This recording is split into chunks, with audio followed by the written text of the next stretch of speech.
Good morning, Ambassador Olivia Mays, dear co-facilitator, and good morning, dear colleagues. We are very pleased to convene today's third virtual town hall briefing for stakeholders and UN agencies on the progress declaration of the International Migration Review Forum. Recording in progress. And we warmly welcome you all to this meeting.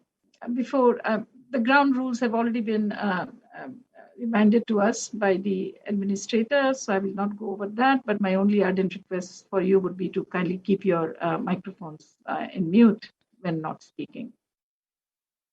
We would like to thank everyone for their constructive engagement so far. Your inputs have been extremely useful. At our last town hall briefing on the 25th of March, we provided you with an overview of the process as well as a presentation of the zero draft. Today, Ambassador Mays and I will pick up from where we left off our discussion last time. On the 28th of March, we concluded the first reading of the zero draft on the progress declaration. We were encouraged by the strong interest in the negotiations, including by delegations that previously abstained on the Global Compact, as well as their very constructive feedback. While there were diverging views on a few topics, we also heard convergence around a number of important issues, including on the need to further streamline the Global Compact's guiding principles throughout the text, and the importance of stronger language on children, human rights, remittances, migrants' participation, social cohesion, racism, violence against women, migrant workers, etc., and the fight against trafficking in persons and smuggling of migrants. Altogether, we received written comments and inputs from 47 member states and from over 40 stakeholders and UN agencies. And based on these inputs and comments, we prepared the revision 1 version of the Progress Declaration, which was circulated via e-delegate on the 1st of April to the member states, and network colleagues shared that with you the following day. In preparing the Rev 1 document, we tried to take on board as many proposals as possible that came from the floor, as well as the written inputs. And at the same time, we sought to remain faithful to our mandate. In particular, we have tried to maintain a balance between the various views expressed, keeping in mind the 360-degree approach of the Global Compact. And in terms of resources, we have continued to prioritize the report of the Secretary General and the results of the regional reviews. And finally, we will also continue to strive for a progress declaration that is brief, concise, evidence-based, and action-oriented. Please allow me to walk through some of the key challenges that we have made, changes that we have made in the Rev 1 document without going into too much detail. You have the document in front of you. And I will also outline the changes made in section 1 and 2, and then I will hand over to Ambassador Mays to go through section 3 and explain the way forward. In section 1, which covers paragraphs 1 to 17, we heard your call to further streamline the guiding principles throughout the text, in particular with regard to the importance of international cooperation. Given the comments made by a number of delegations and stakeholders, we also added a standalone paragraph on migrant children, which builds on the Third Committee resolution on the rights of the child. We also strengthened the language on women migrant workers, human rights, remittances, as well as climate change. Now let me turn to section 2, which covers paragraphs 18 to 38. We received a large number of written comments on this section. We tried to address those as best as we could while making sure that the section remains evidence-based and focused on the evaluation of progress and challenges in the implementation of the Global Compact. We tried to streamline the many comments that we received while ensuring a fact-based evaluation of the 23 objectives.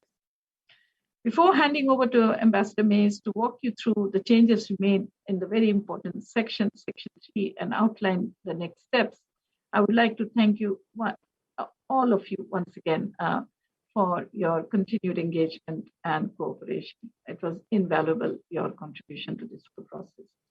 We have been particularly very encouraged by the strong interest and participation in the negotiations with the member states, but as well as in the stakeholder group. And we hope we can continue this constructive and positive engagement and dynamic that we witnessed during the first reading as we move forward with the text. With those few words, I would like to now hand over to Ambassador Mays. Olivia, you have the floor. Thank you very much, dear Rabab, dear colleague, and thank you to all the stakeholders on this call for joining us today. As Ambassador Fatima said, in preparing the revision 1 of the Progress Declaration, we made a sincere effort to put together a text that we sincerely hope will help us move closer to a meaningful and consensual outcome of the first International Migration Review Forum. Let me now briefly address the third section of the revision 1 of the draft Progress Declaration, which covers paragraphs 38 to 57. The changes that we made in this section are based on the comments that we received from member states, UN agencies and other stakeholders during our consultations on the Zero Draft, as well as the written inputs that we received. And as Ambassador Fatima said, we received a number of them. In response to a request that came from many delegations, we changed the title of the section from recommendations to commitments and actions, in line with our shared ambition to make the Progress Declaration action-oriented. We added to this section 6 new paragraphs on topics which received a lot of support by both member states and stakeholders. The first is a paragraph on ensuring migrants' meaningful participation in policymaking and fostering more inclusive and cohesive societies. The second is language on protecting the human rights and the best interests of migrant children. The third is on enhancing international cooperation with the aim of eliminating adverse drivers that compel people to leave their countries of origin.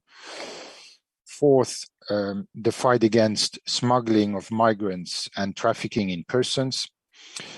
Fifth, we added language on increasing cooperation for safe and dignified return and respecting the obligation of states to readmit their own nationals. And sixth, we added language on addressing violence against women migrant workers. Additionally, we strengthened the language on the need to enhance and diversify pathways for migration, as well as the importance of eliminating systemic racism, all forms of discrimination, xenophobia, and related intolerance. In including these new commitments and making other changes in this section, we have taken into account the priority areas identified by you all during our earlier consultations.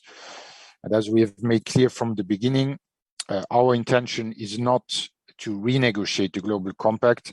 Instead, we wish to keep our ambitions fully aligned with those of the Compact. We believe that the commitments and actions included in the Rev 1 make the Progress Declaration ambitious and yet realistic enough to enjoy broad support by all member states and stakeholders. That said, we welcome your views and ideas on how we can further strengthen the declaration. Please allow me, in conclusion of this introduction, to say a few brief words on the next steps. Tomorrow, we will convene the second reading of the text, so based on the Rev 1 of the draft. As was the case for the last consultations that we held last week, stakeholders and UN agencies are welcome to observe the consultations. We would also invite you to submit any additional written comments by no later than Friday, close of business, and ideally earlier, while noting that we will at this point not accept new language proposals on topics that have not been raised by stakeholders before. We will make the same plea to member states as well. We need to keep a certain discipline also given the limited time that we have to continue our work on the progress declaration. When submitting your comments, we encourage you to add those directly to the Rev 1 document and not to use track changes, but rather annotate what you suggest to delete and to add. This will help us immensely in going through the many inputs that we will receive. So after the second reading that we hope we will conclude on Friday, we will be preparing a Rev 2 version of the draft progress declaration, and we hope to share this Rev 2 version with all member states and stakeholders early next week. Dear colleagues, I will now open the floor for comments and statements. All participants are reminded to kindly turn off their microphones when they are not speaking. As there is no established list of speakers, those wishing to speak can use the chat function to request the floor, indicating the name of your organization, and I thank all the stakeholders that have already signaled their intention to take the floor during this meeting. In order to hear as many speakers as possible, and given that we have to stop at 12 p.m. New York, in 2 hours New York time, we kindly request you to limit your interventions to 3 minutes. Now I will give the floor to Mrs. Michelle Levoix for the first intervention, representing the Platform for International Cooperation on Undocumented Migrants. Mrs. Levoix, you have the floor. Thank you so much, co-facilitators. Thank you for your input right now, going through with us to let us know what the different changes have been. We also found it very helpful that you've done this with track changes throughout. It makes it actually very easy for all of us to comment on it in an easily manageable way. I would like to highlight 6 brief points. Just kind of bearing in mind where we've seen some advances and where there's some things that are still a little bit concerning. So the first one is on services. This already from the start was very good, that there's a reference to access to services for migrants regardless of status. This is actually one of the hallmarks of the Global Compact, and it's a hallmark of the Progress Declaration, that it recognizes what states have been doing in advancing this throughout the pandemic, and also what still needs to be done. In the places where it's mentioned, it refers quite a lot to basic or essential services.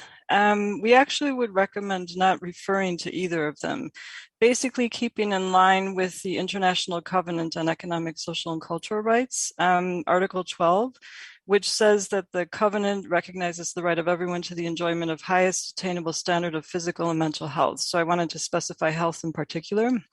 Actually, they made a general comment from 2000, the year 2000 is general comment number 14. Already 22 years ago, they said that this right to the highest attainable standard of health is applicable to migrants regardless of status in paragraph 34. So we would recommend trying to avoid language on services and on health in particular that actually diminishes the right that's already enshrined, which is actually very high. And we also find that the new paragraph 31 bis is very good. It refers to providing equal and safe access to services. There's wording there which refers to without risk of deportation or detention, which is also very good. We would recommend that that stays in, also as your new paragraph, and that also that wording without risk of deportation or detention could also be incorporated in paragraph 38. which refers to promoting inclusive access to services. The second point on regularization, it's also excellent that regularization is recognized. It's a policy tool that governments around the world for decades have been using. It's mentioned in paragraph 21 in terms of progress made. We also encourage you to make sure that it stays in, just like access to services regardless of status. However, paragraph 43, what has been now introduced is the wording regularizing migrants in an irregular situation in line with national priorities. So we've checked in line with national priorities. It's the only place that we can find that it's been introduced, and it's been introduced on regularization. We feel that this diminishes it. It weakens the concept of regularization. We would suggest taking it out. The third point is on children. Ambassador Fatima, you had mentioned, and I think Ambassador Mais as well, that there have been numerous references now for children, which have been incorporated in this new version. We are very pleased to see that, also in the best interest of the child. There's 2 points that I wanted to highlight. In paragraph 9 ter, it refers to migrant children, particularly those who are unaccompanied or separated from their parents or primary caregivers. We definitely, all of us, at whatever level we're working on, need to focus on children who are unaccompanied and separated. But children who are with their parents, who are undocumented, are also vulnerable because their parents, when they're in an irregular migration status, are disempowered. They may obviously be the parental figure next to them, but they offer no additional protection because of the way the migration policies work. So we would also recommend, if that wording remains, to also add undocumented children with their parents, as well as the other 2 groups as being vulnerable. And the second point on children is on child detention. In paragraph 26, unfortunately, in line with international law, has been taken out. And what's been added is while always upholding the principle of best interest of the child. Unfortunately, here, we would recommend taking out any reference on best interests of the child in the context of detention, which could suggest that detention could ever be the best interest of the child. The reason why we say that is because the Committee on the Rights of the Child has specifically said that detention is never in the best interest of the child. It's always a child rights violation. So any language, how it is now, risks giving actually a huge step back to almost 20 years of work on the global level, trying to ensure that children should never be detained. So we actually suggest keeping in line with international law and dropping that new reference. The fourth point is basically on some of the things that have been added. So this new language on detention in paragraph 27 actually suggests that perhaps overcrowding, arbitrary decision-making concerning detention, poor access to services might be hindering child development and might be impacting migrants, and that the problems could be resolved if those things could be resolved. Many from the civil rights and also international organizations know that detention itself is the problem. It's not the way detention is managed or implemented, but it's actually detention. So we recommend not using any of that language in paragraph 27. The new paragraph on 43B on smuggling is also somewhat problematic. There are some good references concerning regular pathways, but we also have some specific points on 43 turn on states' obligations, which we'll send in briefly. And then the last 2 points on 5 on racism. Excellent, as you both mentioned, that racism now appears as a word twice, and excellent also that you use the concept systemic racism. Because systemic racism is so endemic and so broad, it actually could be good to have more references than just 2. So that's just a small point. And the last point on regular pathways, very good to also see some strength in language.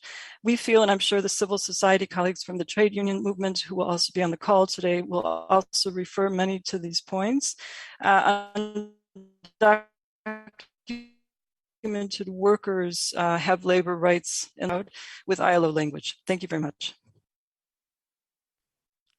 Thank you very much, Mrs. Levoy, for your comments. May I just remind colleagues, I know it's difficult while dealing with a text of 57 paragraphs, but it would really be helpful if you could remain within the 3 minutes limit so that everybody can speak, and more detailed comments can be made through the hub that is available for comments as well. Thank you very much. I now give the floor to Mr. John Bingham from the Ngo Committee on Migration. Mr. Bingham, you have the floor. Yes, merci beaucoup, Monsieur l'Ambassadeur, et Donabad, Ambassador Fatima.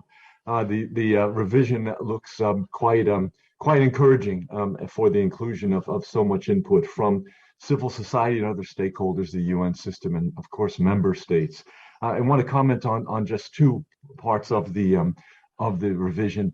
But as I begin, I speak for the Ngo Committee on Migration, which is a global group of about 60 member organizations around the world active on migration, refugees, and development.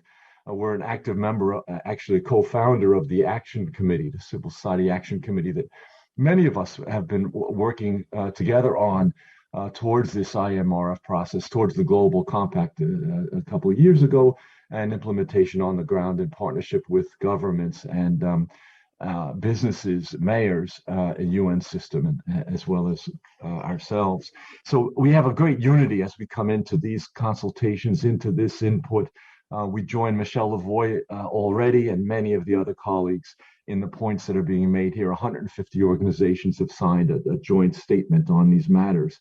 So there's a great unity in what we present and what we promise as partners in implementation of the Global Compact. But to comment on just two of the provisions, with appreciation for many of the changes, Ambassador, that you both have referred to.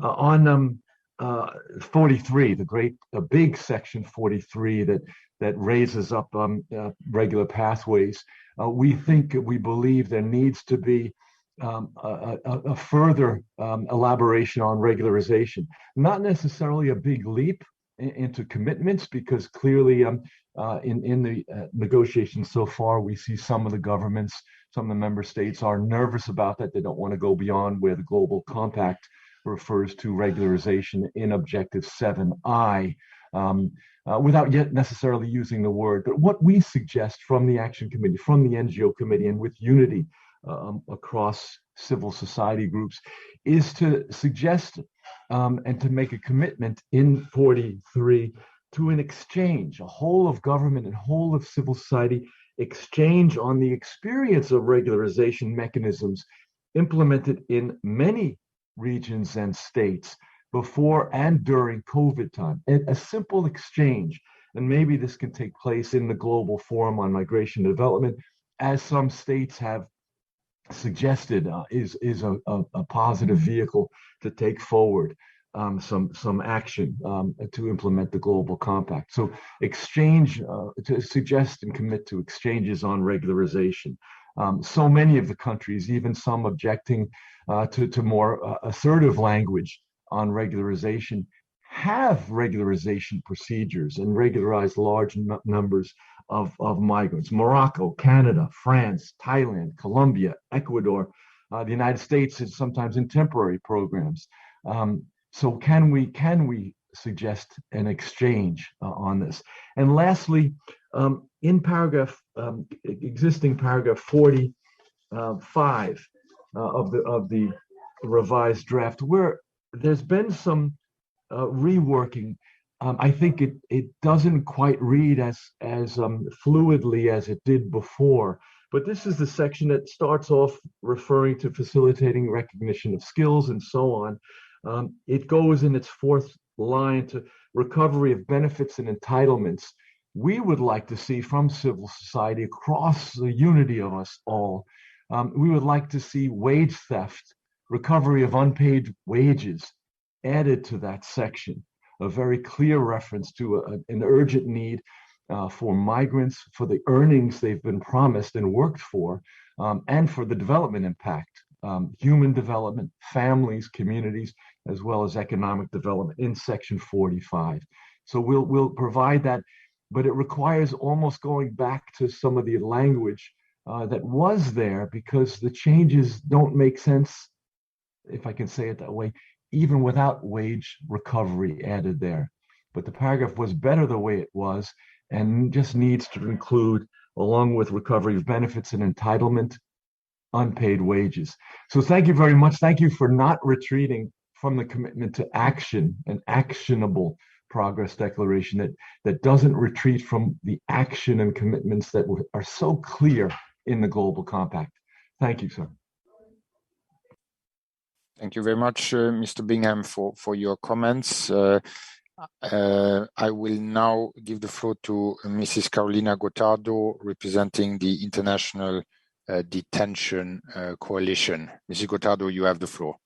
Thanks, Ambassador Menz and Ambassador Fatima, and both of your teams for your work on the draft. Yes, I'm speaking on behalf of the International Detention Coalition. We are a global coalition of 400 plus members working towards ending immigration detention and promoting alternatives to detention.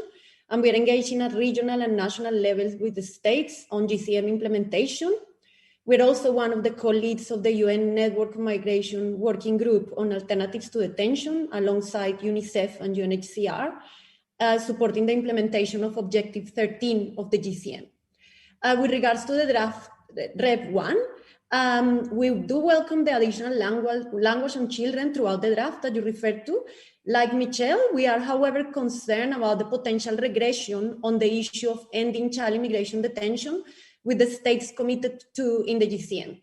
So the new wording in paragraph 26 might imply that detention could be in the best interest of the child in certain circumstances. And this contravenes the human rights framework, which has clarified that detention in the context of international migration is never in the best interest of the child. We are concerned that the language in the current draft will open the door for renegotiation on the strong language that has been agreed on the GCM.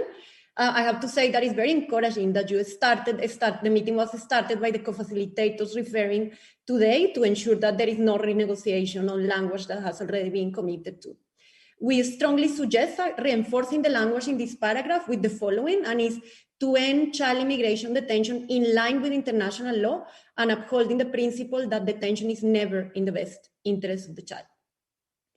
We want to reinforce also that to strengthen implementation of the GCM and its guiding principles post-IMRF, the Progress Declaration should provide specific and practical ways forward with commitments from states on specific objectives with a view on actually affecting and impacting migrant lives that goes well beyond the IMRF, and this is important. With regards to Objective 13, we believe that there are important elements that are still missing in the draft. So we will suggest adding language that acknowledges the progress that has been made by some states during this time and that builds on the GCM actionable commitments. And suggested language includes acknowledging progress made by some states in prioritizing non-custodial alternatives to detention and in ending child immigration detention, and the lessons that can be learned from countries that do not resort to immigration detention. We commit to build on the strong evidence of the effectiveness of alternatives by prioritizing community-based non-custodial alternatives to detention, engaging in peer learning, exchanging, and resorting to the whole government and whole of society approaches in the implementation of Objective 13. We are also surprised not to see references to the efforts of the working groups of the UN Migration Network in the new draft. So with regards to Objective 13, there have been 3 global peer learning exchanges co-hosted by the UN Network on Migration and member states that illustrate very concrete implementation efforts and have engaged government actors and stakeholders. So we suggest that paragraph 51 is strengthened by making a reference to the tools, guidance, and the peer learning exchanges supported by the working groups of the network. And John just referred about the importance of exchanges between states on regularization. This has been done for many years with regards to alternatives to detention. So it's important that this is recognized and enhanced. We would suggest also adding further reference to the role of migrant communities, including leaders with lived experience.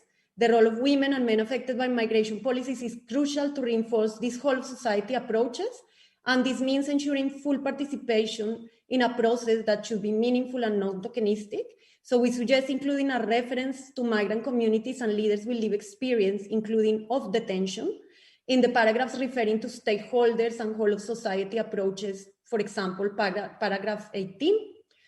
Finally, we welcome the additional language on gender responsiveness, on migrant women, and on sexual and gender-based violence in the draft, and add that this needs to be done under the lens of agency.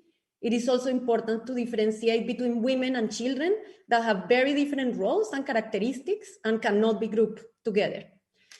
So we hope to see a final progress declaration that does not include any regression from the GCM, that includes concrete and practical ways to continue taking steps towards phasing out immigration detention by promoting rights-based and community-centered alternatives to detention based on engagement, that solidifies opportunities for international cooperation through peer learning and support, and that further paves the way to ending child immigration detention as an initial step towards ending immigration detention for all.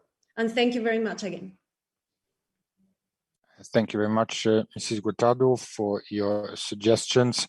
And just a kind reminder to colleagues to try to stay within the limits, because we have a number of stakeholders that have expressed a wish to speak at this meeting. I will now give the floor to Mrs. Stella Okupu-Owusu, UK Stakeholder Consultation Rapporteur. Madam, you have the floor. Right. Thank you very much, Ambassador, for giving me the floor. And thanks also for all the work that you've been carrying out on the revised draft as well. I just wanted to report on the UK stakeholder consultation, which was organized by ODI and IOM UK. The consultation acknowledged the significant role that the UK has played in the GCM negotiation process and has continued to do so ever since.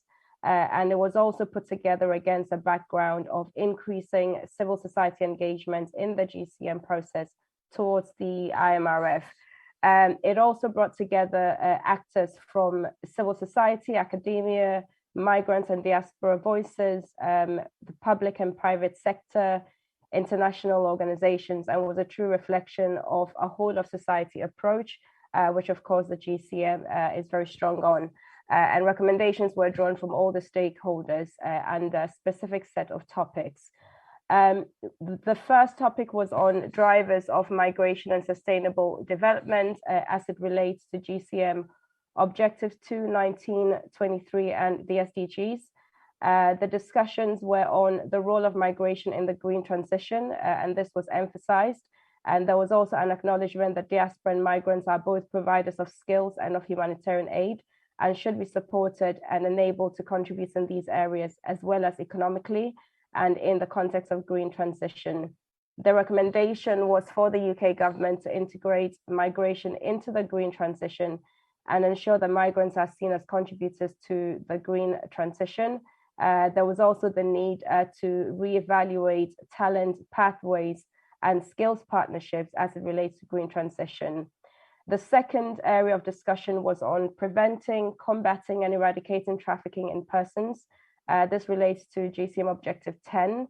The discussions were at an international and a domestic level.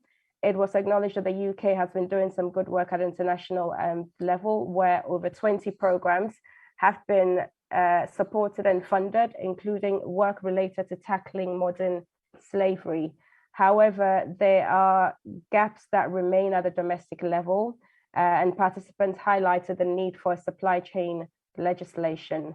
Recommendations were made to increase focus on prevention and early interventions, and there was a call for an urgent need for firewalls between immigration and modern slavery victims in detention.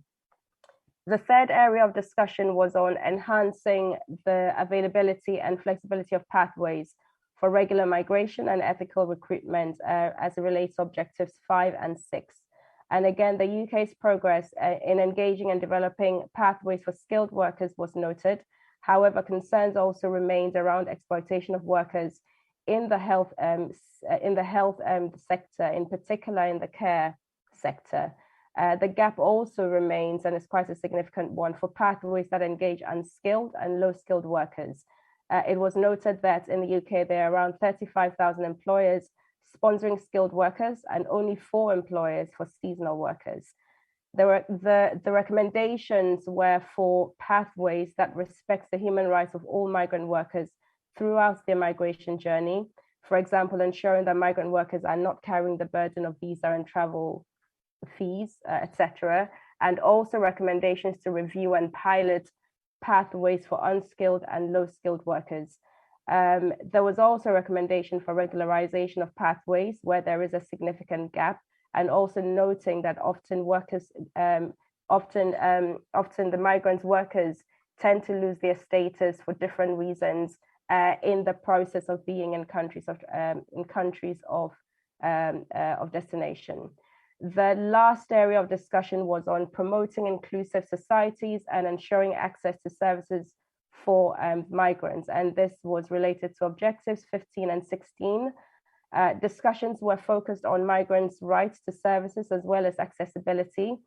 A general point was made on the need to include migrant voices in policy processes to ensure increased participation in civic processes such as voting rights, and therefore ensuring that migrants are seen as an integral part of society. And recommendations on these were made on improving access to services by putting in measures to reduce digital, language, and cultural barriers. And a particular point of discussion was also in relation to asylum accommodation, which is often temporary and changeable, and therefore does not allow the migrant to settle into a community. And this is a major barrier to social inclusion. I think the highlight really was the spread of stakeholders who engaged in this consultation, which we felt did really represent what we are describing as a whole of society approach, which of course we would like the GCM to uphold. Thank you. Thank you very much, Mrs. Opoku Owusu, for your contribution. I will now give the floor to Mr. William Goyce of the Migrant Forum of Asia before handing the floor to my colleague, Ambassador Fatima. So, Mr. Goyce, you have the floor. Thank you, ambassadors, and thank you for the second revision as well. I just like to point out that we are very happy with, very pleased that the concept of wage theft was in the zero draft and continues to remain in the revision 1. We implore you to ensure that the concept of wage theft does not fall out of this document. Millions of migrant workers, even prior to the pandemic, have been dealing with the systemic exploitation of wage theft in labor migration programs. In the pandemic alone, as MFA, we have documented more than 3,000 cases. This is in relation to GCM Objective 1 in terms of data. We've got solid evidence of wage theft losses of migrant workers across the region, in which millions have been lost in terms of wages. We request that this is not dropped from the document, also because of the impact that loss of wages has in the life of a migrant worker. First of all, it's not only just loss of remittances, it also impacts the development trajectory and plans of a migrant worker and members of their families. It also impacts the reintegration of a migrant worker into a country of origin in terms of participation in some of the reintegration programs that are set up by countries of origin. It also impacts the achievement of the sustainable development goals of countries of origin, where migration can be seen as an option and not a necessity. For all these reasons, wage theft cannot be ignored and cannot be dropped from this document. We would like to recommend that a window be opened within the trust fund as a compensation fund, which can be crowdsourced to address the issues of wage claims by migrant workers to build back better program as we come out of this pandemic. We can look at the mechanics of how this trust fund can be operationalized at the national level, and this is something that the UN network, together with the states at the national level, can come up with a mechanism for this. Like I said, we have documented more than 3,000 cases, and if at the IMRF you are looking for migrant voices to participate, we would be more than happy for a migrant worker who is currently dealing with the issue of wage theft for his appeal or her appeal to be heard in the House and echo in the House of the UN during the IMRF. Thank you so much. Thank you very much, Mr. Gois, for your comments, specifically on wage theft, which is indeed mentioned in paragraph 24 of the Progress Declaration. And just allow me to also return to a comment that was made, I believe, by Mr. Bingham earlier, saying that we would have changed paragraph 45 and changed text on wage theft. I mean, actually, we have not changed that much paragraph 45 of the text. So maybe you were mentioning another part of the text, but wage theft is very much in the draft. In the revised version of paragraph 24. With that remark, I will now hand the floor back to my dear colleague, co-facilitator, Rabab. You have the floor. Thank you. Thank you very much, Olivia. Distinguished colleagues, friends, very good discussion, extremely important feedback. Thank you very much for that. I would now like to turn to the next 5 speakers, but before I give the floor to the first speaker, again, a reminder that, we have many requests to the floor, but we have just 1 hour, 12 minutes. So I request everyone to be brief. And of course, you have the option to send in more detailed inputs by writing to us, preferably by this Friday. So again, urgent request to be brief. With those few words, let me now turn to give the floor to Ms. Wen Lee of IOM. You have the floor, Ms. Wen Lee. Thank you. Thank you, Madam Co-Facilitator. Thank you very much for the revised draft, and we welcome the strengthening of language in a number of areas, particularly the protection of migrant women and children, international cooperation to address drivers, and also legal identity, among others. A few comments as follows. On paragraph 39, we would suggest to consider measures to strengthen exchange of information on border management in future pandemic or crisis in order to facilitate coordination and cross-border movement. And on paragraph 39 bis, we would suggest to include a reference to local government's role in realizing social inclusion and cohesion, and ensure full participation of local actors in developing and implementing migration policies. On paragraph 42 ter, to address drivers, we would suggest to refer to the guidelines to protect migrants in countries experiencing conflict or natural disaster, MICIC. This is the language of GCM, paragraph 18G. On paragraph 49, on the development of indicators, we would suggest to consider including a reference to the migration governance indicators as one of the existing frameworks to support this work. The migration governance indicators is a program that has been implemented in over 80 countries in the world that helps national as well as local governments to assess their migration policies in line with migration-related SDG goals and GCM objectives. We'll submit our input with specific language in writing to the co-facilitators. Thank you. Thank you very much, Ms. Lee, for being brief, and we look forward to receiving your written inputs. I would now like to give the floor to Pefi Kingi of the Pacific Focal Point. You have the floor, Madam. Your Excellencies, co-facilitators or dignitaries, from the most humble to the tallest, warm Pacific greetings, and always with hope that you are all in best vaccinated health. We stand beside and behind our civil society leaders from the Action Committee, Migrants Forum Malaysia, MWF, PMC Partners, Climate Migration Displacement and Platform ICNC, others. We especially acknowledge the IOM Fiji office and our non-state actors unit of the Pacific Islands Forum Secretariat PIFS. We appreciate that we are all working together to ensure we do our best. This is our only chance to do so until for this time. Thank you for all the great work of the leadership, co-facilitators, our friends of migration, the SGIOM Secretariat, others. You have navigated, negotiated, and ensured spaced opportunities for civil society to provide feedback for the good of migrant populations and the migration agenda. We add voice to the aspiration of other civil society leads to amplify a progressive and a progress declaration that best meets the real needs of migrants, with special attention on the most vulnerable groups, and that they are front center as a group here that has not been mentioned in our debates and discourse that we would like to raise, and that is the indigenous.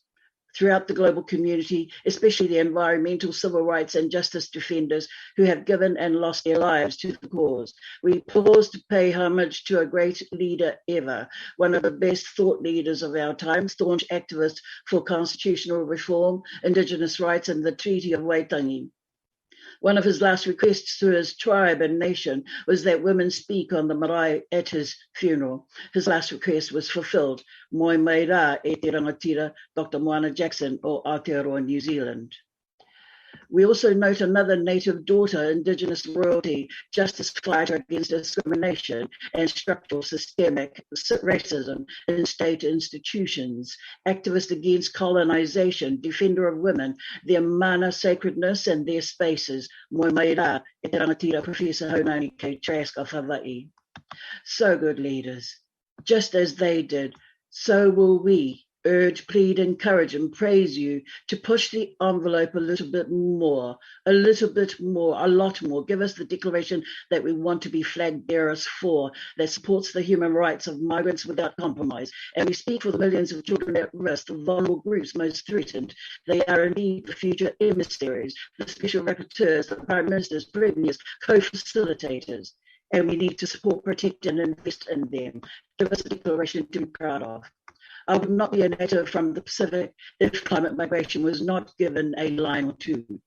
We add breadth to the asks of our climate activists, some of which managed to feature in the Glasgow Compact. We ask for urgent, speedy, unprotracted support for resources to address climate issues, to be mitigated, adapted, and addressed. We do not ask for much, just restoration of our ecosystems, our lands, our villages, our birthright, for our children and their children. As our cool teenagers say, show us what you got. So we thank you, mahalo tūro, and our 20-page recommendations will be lodged in the Migration Hub. Thank you. Thank you very much, Madam. And we really appreciate if you can send in your comments. I think at this stage of our negotiations, we would like to have very specific language on the draft before you, if you have. Okay, thank you very much, Madam. I would now like to give the floor to Ms. Maria Leon Gomez Sonnet from the Quaker UN office. And again, a request to be brief. Thank you. Thank you so much, Madam Ambassador, and I'll be reading my comments to ensure that I stay brief. The Quaker UN office welcomes this revised draft and thanks the co-facilitators for the incorporation of several principal concerns, notably on the framing of situations of vulnerability, the explicit recognition of systemic racism, and the inclusion of commitment to action on meaningful migrant participation. These should be retained and enhanced. In addition to advancing meaningful migrant participation and dismantling systemic racism in relation to migration governance, we prioritize ending lethal disregard for migrants and related violence and human rights violations at borders. A cross-cutting concern is the need for policy review and change to accelerate preventive action, including preventing situations of vulnerability, preventing the negative consequences of deterrence-based migration policies and practices at external and everyday borders, and preventing human rights violations. We suggest that the progress gaps and challenges sections be significantly shortened to allow greater focus on the actions and commitments to accelerate implementation, and suggest redrafting the paragraph on national planning and policy coherence, giving this greater prominence as the main vehicle for states to define concrete action at the national level in regard to their primary responsibility to implement the Global Compact. Furthermore, we wish to see in the Progress Declaration a reiteration from states on the importance of centering migrants at the core of their responses to migration, in line of the people-centered principle of the GCM. We must see migrants beyond agents of sustainable development and recognize their inherent dignity by respecting, protecting, and fulfilling their human rights. Thank you. Thank you very much, Ms. Sonnet. And again, an appeal to you to send in very specific language that you may have on the draft document. And in this context, I'm seeing a comment here saying that the Rev 1 document on the discussion part of it doesn't sort of function. And I'm drawing the attention of my colleagues in the Secretariat to the technical details so that you can actually post your comments there. Thank you very much.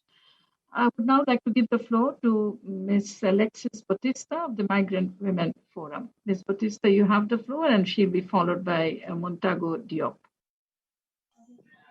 Thank you, ambassadors, for giving us the opportunity to speak and for providing us updates. And I would like to commend the effort of including the track changes, as it is indeed grateful for many of us. My name is Alexis, representing Migrant Women Forum, which is a network of organizations from the Global South, as we are based in and are from MENA, Asia, and the Pacific region. We closely look into women, gender, and migration issues, and we would like to highlight the following. First is, I think, the adherence of the Universal Declaration of Human Rights, or the UDHR, should be explicitly mentioned and referenced. It should not be under, quote, other relevant international instruments and frameworks on paragraph 53. It is in the preamble of the GCM, and I think this should not be overlooked. Second, on 9 bis, perhaps it should be, quote, all migrant women, including women migrant workers, as there is also the role of migrant women who are spouses of nationals or migrants as well who do the productive and reproductive work. On paragraph 32, we wish for consistency, as it is quoted as foreign workers rather than migrant workers and their families, and also in terms of the financial literacy, it might imply that they are not knowledgeable about this, and we would like to seek your consideration to reframe this angle. Next is on reintegration. We observed how it is more focused on countries of origin rather than and along with integration in countries of destination. There are many promising practices in countries of destination wherein migrants are integrated into the community and the society. We'd also like to have this point of consideration in terms of the specific challenges, needs, and interests of women, because including girls, but are not limited to domestic and informal sector. Also, a point for consideration is involving and engaging the LGBT community, as women and gender is also a wide spectrum. A point of consideration as well is the inclusion of other groups, as mentioned earlier on, the indigenous people, as well as the persons with disabilities. For this specifically, it was only mentioned on data collection, and we hope you could strongly consider to include them beyond that.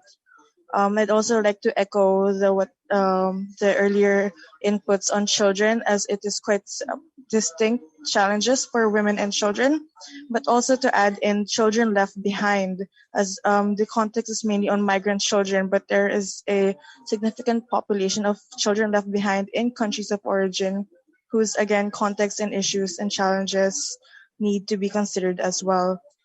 We also echo what was said earlier on climate change and on wage theft. I have more points, but I'm aware of the time constraints. Thus, Migrant Women Forum will send a written contribution online. Thank you. Thank you very much, Ms. Bautista. And again, a request to you to send your specific language proposal to the text. Thank you. I shall now give the floor to Mr. Montago Diop from Morocco. You have the floor, sir. Mr. Diop.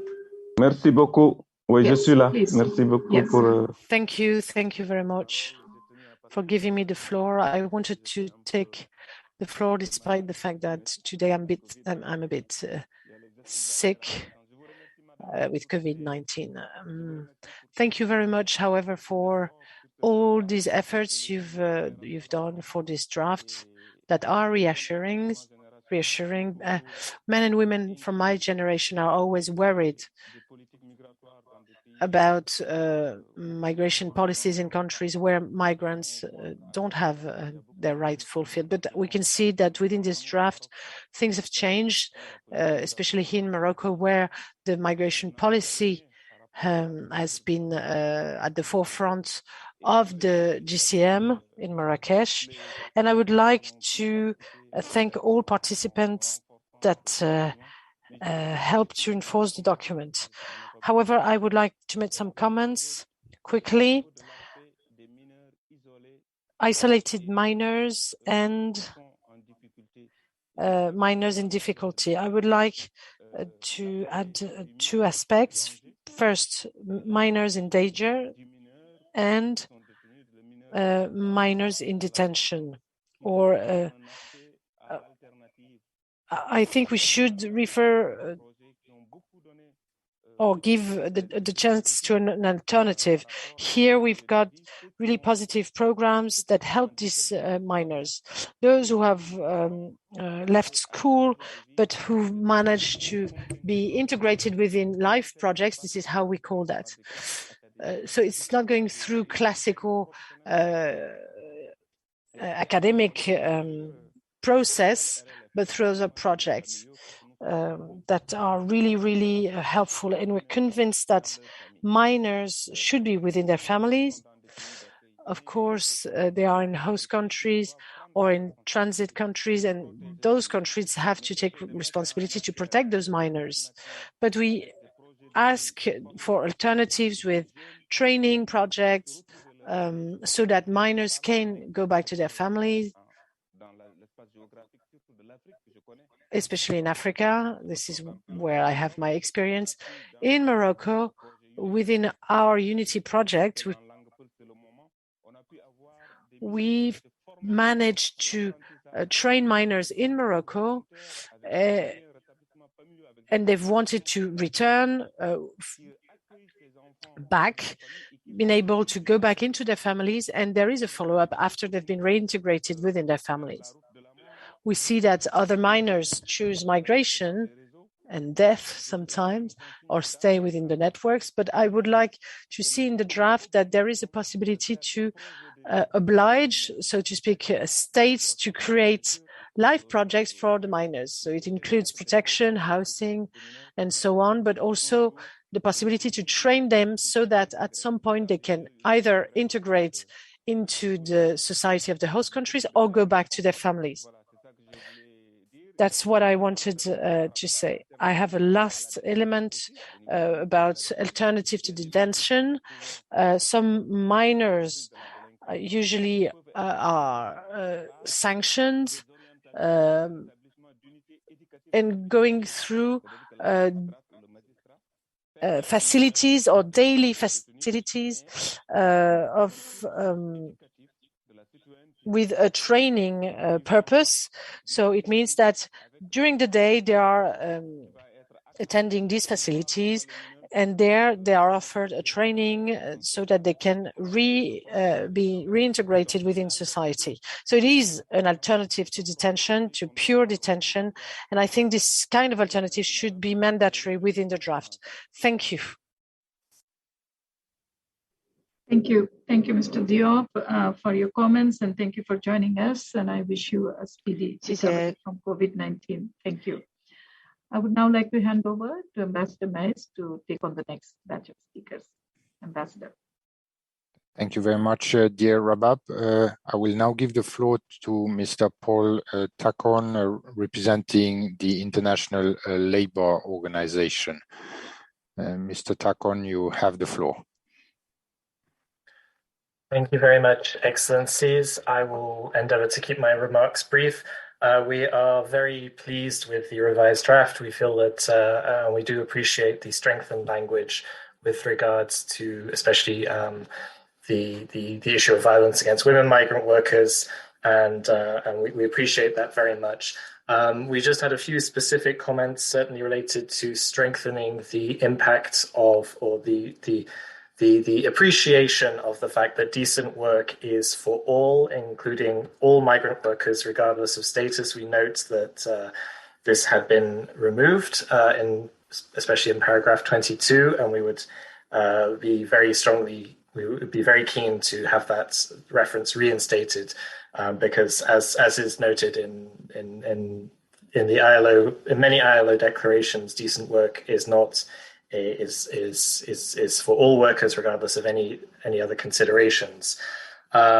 We are also keen to include some language within this discussion on freedom of association and collective bargaining as fundamental rights at work, as recognized in relevant ILO conventions and declarations.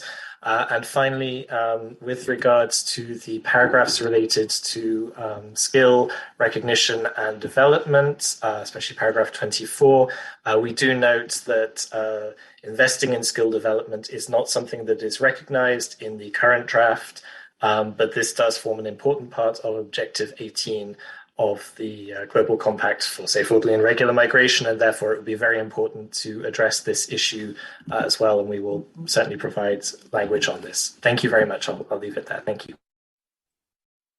Thank you very much, Mr. Takon, for ILO's feedback on the revision 1. I will now give the floor to Mrs. Joanna, and thank you for being brief and within the limit. Thank you very much. I will now give the floor to Mrs. Joanna Yu, representing Lawyers Beyond Borders Network. Okay. I hope you can hear me. Thank you, Ambassador, for giving me the floor. I speak on behalf of the Lawyers Beyond Borders Network Coordinator. Lawyers Beyond Borders is a network of lawyers across Asia and the Gulf region providing pro bono support to migrant workers.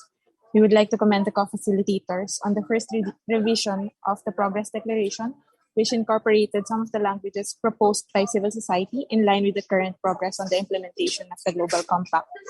We would like to share our inputs and propose additions to the current draft for the co-facilitators' consideration. We would like to suggest the inclusion of the use of digital technology in relation to the access of justice for migrant workers, regardless of their status, particularly on the issue of wage theft mentioned in paragraph 24. We recognize the use of the digital technology in relation to information awareness on migration procedures in paragraph 22, but we wish to also highlight the vital role that technology plays in the context of accessing justice. Building on the discussions in the ASEAN Forum on Migrant Labor and the Abu Dhabi Dialogue, as well as good practices in origin and destination countries in the Asian GCC region, digital technology has provided avenues to which migrant workers can promote their rights by having access to portable justice, which refers to the right and ability of migrant workers to access justice even after returning to their origin country. Migrant workers must have access to mechanisms that are expedited, affordable, and efficient, both while in destination country and when they have returned to their origin country. With the help of technology, some governments have implemented mechanisms for the promotion of the right to access to justice of migrant workers, such as the online complaint system of Qatar, Madad of India, and BIMET online complaint system of Bangladesh, particularly on filing claims for wage theft. Cross-border litigation have been made possible with the use of video conferencing for testimony, as in the case in the Hong Kong High Court. The UAE have also introduced stronger measures recently against wage theft through their wage protection system, which is an electronic wage transfer system in the country. These online mechanisms must be strengthened to accommodate the huge number of wage theft complaints and wage claims that are entered by migrant workers and civil society on behalf of the migrant workers. As we know, the COVID-19 pandemic has exacerbated many of the barriers and challenges faced by migrant workers, and in the road towards post-COVID and in building back better, migrant workers who have experienced wage theft cannot be treated as collateral damage. If unaddressed at this time, we run the risk of forever delinking the patterns that connect migration to development, as the stories of the lives of migrant workers will bear witness to this mass injustice for years to come. The first IMRF must deliberate and recommend immediate short to long-term solution on the numerous wage claims of migrant workers. As civil society, we emphasize the need for the whole of government and whole of society approach to fully realize the commitments and objectives stated in the GCM, the SDGs, and the Progress Declaration. We remain committed to partnering with governments and different stakeholders in ensuring safe, orderly, and regular migration for all. Thank you. Thank you very much, Mrs. Yu, for your comments, focusing in particular on justice for wage theft. I will now give the floor to the next speaker, Altes Soldberg, representing the Platform for Disaster Displacement. Mr. Soldberg, you have the floor. Thank you so much, Ambassador Mas. I hope you can hear me loud and clearly. Yes, you can. We hear you clearly. Thank you. Thank you. I'm speaking in my capacity as head of the Secretariat of the Platform on Disaster Displacement, PDD. My name is Atlas Solberg, and I'm joining you from Geneva. We would like to congratulate both of you, Ambassador, on the revised draft of the Progress Declaration ahead of the International Migration Review Forum. We commend the co-facilitators for the quick turnaround in developing this revised version, knowing that there was very limited time to work on this. We also thank the moderators for inviting relevant stakeholders to follow the consultation on the zero draft, both in person in New York and virtually in Geneva. We would like to highlight 4 points. We welcome, as point number 1, we welcome that some of the language on migration and other forms of human mobility in the context of disasters, climate change, and environmental degradation has been updated to be more in line with the wording of the GCM. For example, paragraph 11, the wording compel has been added in line with the GCM language. Second point, we would also like to reaffirm the importance of including specific language on expanding the availability and flexibility of migration pathways in disaster and climate change context, in line with Objective 5 under the section referring to Roundtable 1 of the IMRF. One gap is that there is currently no recognition of the developmental outcomes of safe, orderly, and regular migration in the context of disaster, climate change, and environmental degradation. This could go into paragraph 23 under Roundtable 1. Also, importantly, Objective 5 of the GCM refers to 2 situational pathways. Those in the context of sudden onset disaster as 1 situational pathway, and 2 pathways in the context of slow onset events and processes linked to the adverse effect of climate change. The text should encourage the use of existing migration tools such as humanitarian visa, temporary protection, and other visa options as per policy instrument listed in the GCM under Objective 5. Third point, related to pathway, we need to increasingly recognize the hard limits of adaptation based on the latest Intergovernmental Panel on Climate Change Science, and prepare for this by facilitating safe, orderly, and regular migration when adaptation in or return to the country of origin is not possible. A few findings from the IPCC report.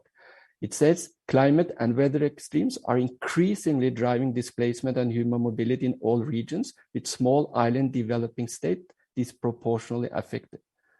The IPCC report also says in the mid to long term, displacement and human mobility will increase with the intensification of heavy precipitation and associated flooding, tropical cyclones, drought, and increasingly sea level rise. The report also refers to that at progressive levels of warming, displacement and human mobility from regions with high exposure and low adaptive capacity will occur. The point we would like to bring to the attention of you as co-facilitators is that we need to prepare for some of these impacts of the adverse effect of climate change. Finally, as point 4, we welcome the language on developing indicators. And this is indeed key to future implementation of the Global Compact for Migration, including addressing gaps and challenges in this process. It is also important to account for the various efforts undertaken to support member states in their voluntary monitoring and review efforts. For example, the guidance and indicators developed under the United Nations Network on Migration work band with regard to climate change and migration in paragraph 49 of the text. We look forward to submitting comments in writing to the points I have raised. And we also stand ready to continue to support making this a successful progress declaration in recognition of the achievements of the GCM and its ambition for the future of migration governance. I thank you. Thank you very much, Mr. Solberg, for your contribution. I will now give the floor to Reverend Jack Amick, representing the United Methodist Church, with the kind reminder to stay within the time limit. Reverend, you have the floor. Thank you. I am a preacher, but I will do my best to stay within the 2 minutes. I represent the United Methodist Committee on Relief. I'm the Director of Global Migration for that body. UMCOR provides assistance globally and works on humanitarian issues following disasters and development issues as well. And we also work on migration issues. I wanted to, first of all, commend the network and the leadership in the network and all those allies of the network who have worked hard to make this forum and the lead up to it much more inclusive than I ever imagined. And so I applaud the various voices that you have included in these conversations. To that end, UMCOR is working with UNMF to develop a donation that we will be making to be able to allow more voices to participate in the IMRF, the first IMRF in New York. And so we're pleased with that, and we hope that will open the floor more to folks who might not be able to be in that conversation. I wanted to also commend the document, the work on the document. For now, I see that it includes language about systemic racism and xenophobia, which of course are important factors in immigration. And I'm glad that has been acknowledged. On the flip side of that, I was surprised to find that there's no reference in the document to welcome or welcoming, or the idea that all of this work is undergirded by societies that engage in welcoming people. And I don't have a specific chapter or verse to cite for you, but I would encourage that perhaps be considered. There are a couple references to the word welcome does appear, but it's refers to particular documents or particular mentions of things or policies. But we don't actually say that we need to welcome migrants in this document. So I would encourage us to consider something like that. Excuse me. I find that it's important that we welcome migrants for all that they have to offer, not just for their economic contribution, not just for their contribution to our cuisine or to our cultural melange in our countries, but to welcome them as a whole person with all their dreams and all their struggles and all their hopes to our societies. And I would hope that nations could agree that in order to have safe and regular and orderly migration in this world, it will only succeed if it is undergirded by a culture of welcoming. So I would encourage that we contemplate how we might be able to include not only the practices and policies that are necessary, but also the attitude of welcoming that's necessary to make those practices work. Thank you for your time. Thank you very much, Reverend Amick, for your comment and suggestion. I will now give the floor to Mr. Christian Wolf, representing the ACT Alliance. Mr. Wolf, you have the floor. Yes, thank you very much, Ambassador, for giving me the floor. My name is Christian Wolf, and I lead the work of ACT Alliance on migration and displacement. I'm also speaking on behalf of the Climate Migration and Displacement Platform, of which we're a member. We're pleased with the extent to which some previous comments have been taken up in Rev 1, including on the issue of climate change and human mobility. We believe it will be very important during the further process to keep certain key elements in the declaration on this topic, including on the conceptualization of climate change, environmental degradation, and natural disasters based on GCM Objective 2, as in paragraphs 21 and 23, and on stressing the importance of regular pathways in paragraph 43. We also commend and would ask to retain the now stronger and more detailed language on sudden and slow onset disasters in paragraph 10, and the acknowledgement of the need to support migrants in situations of crisis, including those compelled to leave their homes in paragraph 11. Nevertheless, we think there's still room for improvement in some aspects, and we will submit written language proposals to address these. So just to give you a brief overview, these issues are, and there's only 3 of them, so don't worry. One, the urgency of the climate crisis, as mentioned by previous speakers, and as recently laid out by the IPCC Working Group 2 and Working Group 3 reports. The Working Group 2 report underscores that climate change is already impacting humanitarian crises and migration outcomes. And the Working Group 3 report, which came out very recently, shows us that we are running out of time to hedge the worst effects, and that political will is the greatest barrier to achieve this. The second topic is the need for coherence across relevant policy processes, such as the Sustainable Development Goal, Paris Agreement, Sendai Framework, and Financing for Development, which could be helped by referencing these processes and states' commitments, as well as specific additions in paragraphs where they are relevant, including, for example, the need to address disaster risk reduction and loss and damage as part of a comprehensive approach to adverse drivers. The third and last point is the need for a more holistic perspective and more progressive language on regular pathways for migration.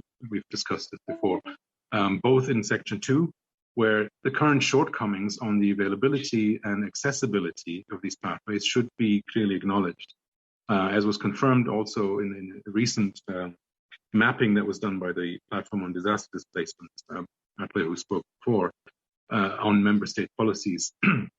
So section 2, and also the same topic again in section 3 on future actions and commitments, where more concrete action should follow from this acknowledgement, which would help address the needs not only of migrants affected by the climate crisis, but would provide a key to unlocking and starting to resolve deep-seated human rights crises affecting large numbers of migrants in multiple policy areas that are intimately connected through various GCM objectives, as well as through the guiding principles of the compact.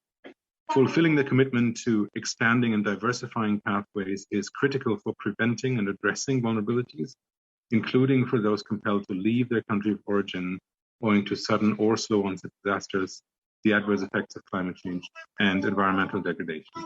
Thank you very much. Thank you very much, Mr. Wolf, for your comments. I believe in the background we also heard the voice of the future generation, so that was very nice. I now give the floor back to my dear colleague, Ambassador Fatima, for the next speakers. Rabab, you have the floor. Thank you very much, Olivia. Indeed, that was a very nice diversion from our marathon of speaking here. Very good. 我们听到的孩子的说话声非常愉快的，谢谢。There's someone with the microphone on. I will request that you please turn off your microphone. 开着呢，我呢，请你们把麦克风关掉。Okay. Distinguished colleagues, we still have quite a good number of requests. So again, I'll make an earnest plea to all of you to be brief and to send in more detailed inputs to us in writing, and we'll have to post them in so we want to at least accommodate the requests that you already have. I would now like to give the floor to Ms. Sonia Plaza of the World Bank, and there is a voice coming. Is that the interpreters? I have a feeling that's the interpreters that we can hear. Are the others also hearing that voice? Okay, yes, I think it's turned off. We are also hearing the voice, and it's disturbing. Yeah, I think it's turned off now. Thank you, Mr. Vinod Katria. Okay, Sonia Plaza, World Bank. You have the floor, madam. Thank you very much, ambassadors. This is a very helpful and very nice to see the revised version of the document. 3 points, very fast, just because we don't have one. It will be good that you have been very good presenting when there's numbers or there's progress, quoting and citing where the progress. But one of the paragraphs that I have not been citing the quoted, I'm looking for the countries, it's paragraph 22 on the recruitment cost, where you indicated in the document that they have been progress and even certain countries have banned recruitment costs. My impression is the opposite, that by the contrary, during the COVID-19, the recruitment costs have increased, and then even there have been recent reports with the World Cup coming ahead, what is going on and what is the payment. So on that regard, I think it will be important to take a look at really what are the numbers and if there has been an increase. So that's paragraph 22 on recruitment costs. My second my second point is on paragraph 46 on remittances. Is very well documented that the message is that remittances have stayed at 6%, but I will be stronger because it has remained at 6% and they haven't been reduced at all, despite that we have moved to digital technologies. So maybe we can strengthen that paragraph and make a little bit more on recommendations on interoperability, reduction of the monopolies. We can give the language of that. Is to one sentence will be on that one, because I think that we have to be strengthened. And then I will add also in that paragraph, don't to forget the poorest of the poor, that they will not have access to the digital financial service and financial literacy, because there are other measures they cannot be incorporated. We are trying our best, and maybe some gender considerations on that. And finally, on the paragraph 49, we are welcome. The framework to include the indicators is a very, very good reason. We proposed at the beginning when we were talking about the GCM, and now we are coming, but it's good. My only plea is policy coherence in terms of indicators. So we already have SDGs indicators that measure migration-related indicators. And again, my point is, on reducing recruitment costs, we don't have still the data of all the countries. So let's try to figure it out and let's try to measure on that. Nomad and the World Bank Happy stand ready to support you in anything, and we're here. Thank you very much. Over to you. Appreciate it. Thank you. Thank you very much, Ms. Plaza, for your for specific comments. Thank you. I now give the floor to Ms. Jill Goldenziel from the Academic Council on the United Nations. Ms. Goldenziel, you have the floor. Thank you. I first of all want to say that I'm speaking in my personal capacity, not on behalf of all academics and not on behalf of my government either. I want to commend the co-facilitators and all of the stakeholders and member states who have commented on the zero draft so far for a vastly improved revision 1, and especially as an academic, appreciate the increased emphasis on the importance of data. I have only a few comments, small but important for this draft. First of all, I'd like to recommend improving the references in the commitments and actions section. Some of the commitments and actions refer to earlier reports and also to international laws, and some of them do not. Now, lest you think a professor is being all pointy-headed and excited about citations only, I think this is very important, not just an academic point, because the references actually make the document more actionable while allowing it to be concise. Those reading the progress declaration can go back very easily and review the specifics of which documents are being referred to, and see and get more guidance for actionable commitments from those documents when the references are there. Whereas if they're not, some of these statements are relatively vague without context. So I definitely recommend adding references to Secretary General's report and General Assembly resolutions whenever possible, and also to relevant international laws. On that point, I'd like to recommend more references to international laws whenever possible throughout the document. The Global Compact for Migration mentions international law 22 times, and it refers to more than 10 treaties and frameworks in its preamble.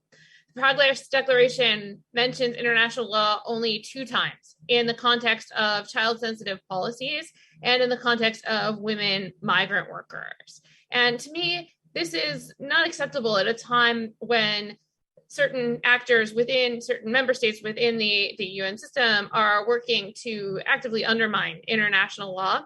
We don't want the Progress Declaration to be construed as watering down these international obligations and legal commitments somehow. So I recommend adding references to international law throughout the document. I'm not going to go through all of them here. I will submit them in written declarations, but just as an example, 43 bis can easily reference the UN Convention on Transnational Organized Crime. And certainly CEDAW, the Convention on the Rights of the Child, the Convention on the Elimination of Racial Discrimination, all of these bear mention throughout the document. And then a third smaller comment, some of the language could read more fluidly. I won't go through everything here. I'll again submit written comments on them, but paragraphs 28, 34, and 37 in particular strike me as places where the language could be streamlined now that more has been added and subtracted. That's it for now. Thank you very much to the co-facilitators and the other stakeholders for holding this meeting and being here today. Thank you very much. Thank you very much, Ms. Goldenziel. And now I would like to give the floor to Ms. Stephanie Jacquemet of the International Catholic Migration Commission. Thank you very much, Ambassador. Mr. Stefan Jacquemet, thank you. You have the floor, sir. Fine, no problem. You have the floor, sir. Thank you, Ambassador. Three very quick comments at paragraph 43 ter, which is about return. The main focus is on the obligation of states to readmit their own nationals. Taken in isolation and without making any reference to guaranteeing due process or the non-returnability of people at risk of serious violation of human rights, which, by the way, is exactly the language of Objective 21, paragraph 37, I think the text is much weaker in terms of migrant protection. Then second point, again, very brief, at paragraph 47, there is about relevant sub-regional, regional, and cross-regional processes, and there is a number of these processes being mentioned.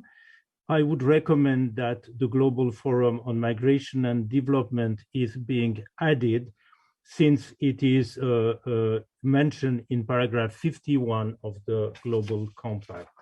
And my final comment is about paragraph 55, which is about developing safe and predictable disembarkation mechanisms for rescued people.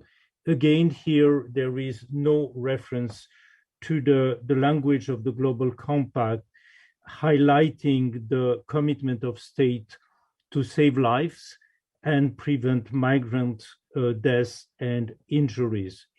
Again, by not having reference to that, to those two standards and principles, I think it weakens the text. Thank you, Ambassador. Thank you very much. Very, very useful. Merci beaucoup. Very useful comments and suggestions, and we'll appreciate if you can also send that to us in writing.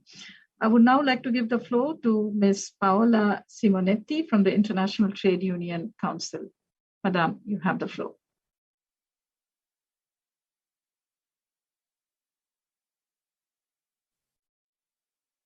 Ms. Simonetti from the International Trade Union Council. Yes, you have the floor. Can you see me? Yes, we can see you. And hear you, I hope. Yes. Okay. Please, thank please you. Thank you proceed. very much. Yes, thank you very much. So thank you very much for this second revision of the document. We actually share much of the comments that were done on the access to services that we, of course, support very much, on wage thefts that we support again, and the violence against women. So we just have actually a fundamental call. We also very much appreciate the fact that the international labor standards have been reflected, but we would like actually to increase this reference and to social dialogue as well. So in paragraph 9, we suggest to include a reference to ILO Declaration on Fundamental Principles and Rights at Work. On paragraph 22, we would like to see the social partners reflected because now at the moment there is only the private sector. But when, of course, we talk about fair recruitment, we would like to see workers and employers representative organization to be, considered at the same level, and therefore to replace the private sector with social partners, workers and employers representative organization, and include the need to commitment to implement the international labor standards for all migrants, regardless their status. Then again, in paragraph 24, I think it was already referred by the colleagues from the ILO, but we would like to see when it comes to skills recognition and qualification, again, the use of social dialogue and tripartite mechanisms at national level to when it comes to mutual recognitions of skills and qualification, both in home and host countries. And therefore, and also we would like to see the migrant workers in the formal economy and the lack of social protection, which is indeed something that it's crucial. We would like to see also the reference to collective bargaining when it comes to occupational safety and health issues in paragraph 39, and also in paragraph 41 and fundamental labor rights and ILO labor standards for all workers regardless of status. In paragraph 43, in paragraph 43, and also add the gender-based harassment and freedom of association and the rights to organize and collective bargaining, besides, of course, the welcome reference to decent work. And then again, the freedom of association and the right to organize at paragraph 45. I think that I will stop here for the moment, but yes, overall we would like to see more, let's say, prominent the ILO labor standards in the text and the role of social partners and social dialogue, because of course when it comes to labor migration, these are really top priorities for the trade union movement globally. So thank you very much. Thank you, Ms. Simonetti, for your detailed comments. And now I'd like to give the floor to Ms. Daniela Real of Save the Children, with a request that, please be brief. We still have a few more requests to go, requests for the floor. So we have to finish on time. Thank you very much. Thank you. I hope you can see me, can hear me. And many thanks for the opportunity to offer Save the Children reflections on this revision. We very much appreciate the significant efforts in this revision and the increased recognition of the rights of children in migration. In our previous comments, we had recommended the inclusion of specific paragraphs on children, and we welcome the inclusions of paragraph 9 ter and 42 bis, as well as increased reference to children throughout the document. We will submit specific comments on the language. I wanted maybe to highlight a few things and reiterate some of those that have been already said by my colleagues. Firstly, on paragraph 9 ter, obviously we very much welcome it. We would like to suggest that this paragraph references all children that are in a situation of vulnerability, and this obviously includes unaccompanied and or separated children, but is not a exclusive list. Other children are similarly in situation of vulnerability, so it's important to include them. We will also see there's specific references on children as rights holders, not only as in situation of vulnerability, so that is very important. In that respect, we would like to see reference specifically to the rights language, and so the fact that obviously this the compact references the Convention Rights of the Child.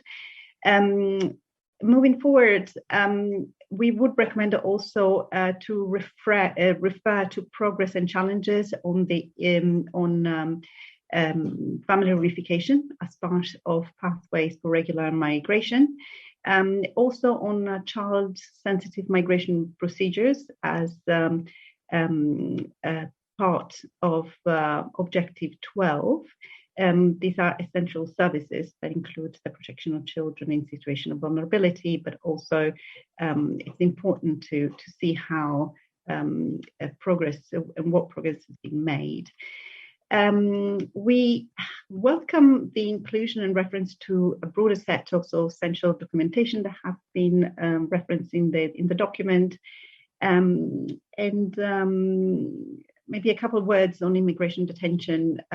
I would like to reiterate the importance of reverting to language around international law to ending child immigration detention. We would very much recommend that is the language is reverted to that. And we also like to see more analysis of what progress has been made. And it was mentioned before that there have been processes that are extremely promising, and it's important to make reference to those as well. On trafficking, we would like to see also reference to child-focused support for children, and that is irrespective of whether they return in their countries of origin or wherever they are. So the child-focused support for children needs to be highlighted, victims of trafficking. We would also like to see some references to child-focused services and procedures in relation to returns. Finally, let me just mention a couple of things. One is the fact that obviously we welcome the inclusion of paragraph 42 bis. Again, we recommend references to all children that are in situation of vulnerability. And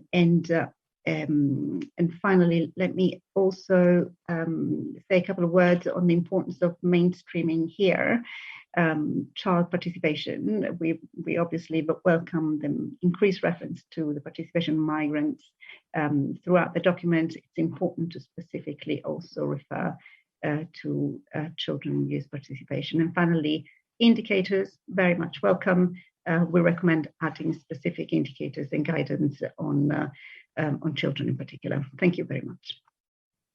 Thank you, Ms. Riel, for your very detailed comments. And now I'd like to hand over to Ambassador Olivia Mayes to take the next batch of speakers. Olivia, you have the floor.